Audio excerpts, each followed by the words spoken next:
Hey everybody, Nick Espinoza, your chief security fanatic here, and today we are talking about toilets of all things, because your next toilet seat might actually save your life. Now here's what's going on, and before I get into the nuts and bolts of this, I found this just absolutely interesting and of course a little bit humorous. If you don't know who Bill Maher is, he's a comedian, and a while back he actually had a really good bit on his TV show about creating features for the sake of more technology and why that was pointless. In other words, so many things are created that we use that really don't serve a purpose, but it's kind of cool that we get to push an extra button or whatever that is.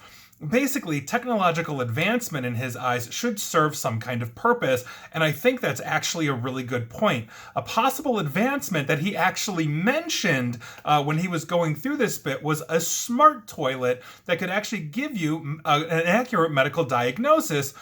Well, somebody picked up that ball and ran with it, probably independent of Mar, but this is actually really interesting because we're talking about a company called Kasana and their new smart toilet seat that is in development, and it's actually something that we should all be excited for. And yes, I know it's a bit odd to be excited for a toilet seat of all things, but I think this is a really cool idea, and I actually think this could help millions, including, let's say, past relatives of mine that are no longer with us. And so I think this is pretty interesting. Now, this reporting is coming from Forbes, and I think it's just absolutely interesting. Now, designing a smart toilet obviously has its advantages and its disadvantages when we are talking about technology.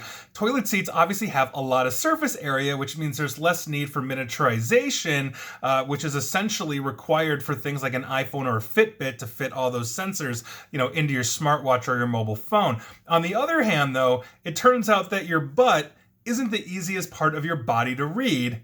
Very true. Now, according to their CEO, Austin McCord, formerly of Datto, and I quote, "The initial data that comes out if you just strap electrodes to the bottom side of somebody is really not that great. It's only through incredible amounts of algorithmic filtering where you get the medical grade data that's actually valuable."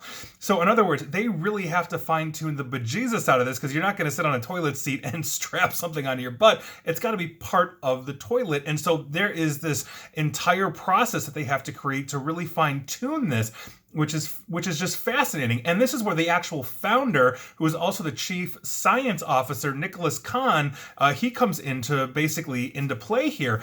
He's developed algorithms that separate out medical measurements from the quote-unquote background noise, which is basically details that, and his details of this have been published in the Journal of Medical Internet Research, mHealth, and UHealth as well. Now, these two papers demonstrated that his prototype toilet seat could actually measure blood pressure, stroke volume, blood oxygenation with a clinical grade accuracy consistent with an echocardiogram, which is an ultrasound of the heart, which basically is the gold standard. So they've got this nailed down, and they're reading this from your butt. Now, it's just interesting. Now, if you look at the stats here, one person is dying every 36 seconds from cardiovascular disease in the United States, according to the Centers for Disease Control. And so Kasana's first target is heart failure, which affects more than 6.2 million Americans. Now, aside from a heart transplant, there's no cure for heart failure at all. Patients suffering from heart failure cycle, basically fluid starts to build up in your lungs, it causes shortness of breath, a decrease in oxygen levels, and on and on and on. And so while the patient's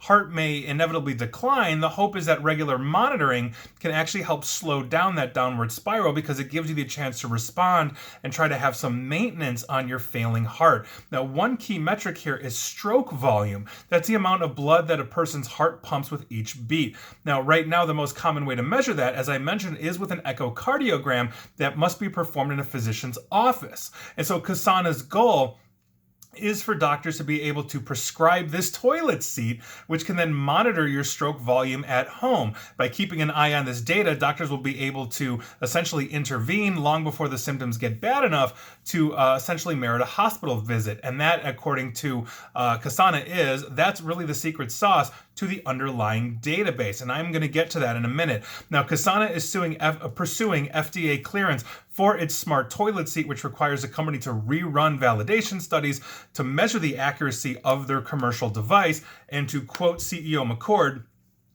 This is a complicated device and it measures a lot more than just one vital. We don't get to dictate the regulatory timeline, but we're hopeful that a year from now we'll be going through the process of commercialization. Now, as always, given my profession, cybersecurity nerd, I am worried about the data security and privacy side of things. The last thing I would want is my butt literally to get its privacy violated due to poor programming or weak cloud security or anything else. And when they say basically that, let's say your smart seat on your toilet seat is recording all of this and it's going, let's say, to the app on your phone via Bluetooth, or maybe it's connected to your wireless and phoning home to the cloud.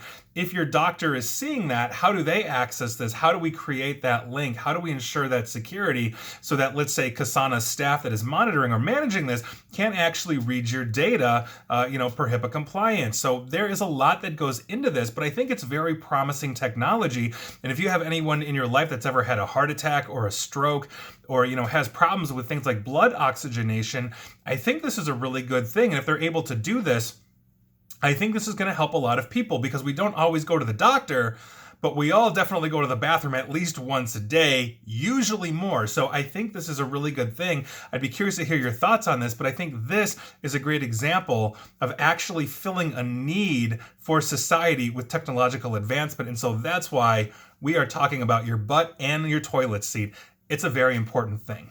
And please like, share, follow me here on Facebook and Twitter at NickAESP. And please feel free to subscribe to me at YouTube as well. And as always, stay safe and stay online. Thanks, everyone.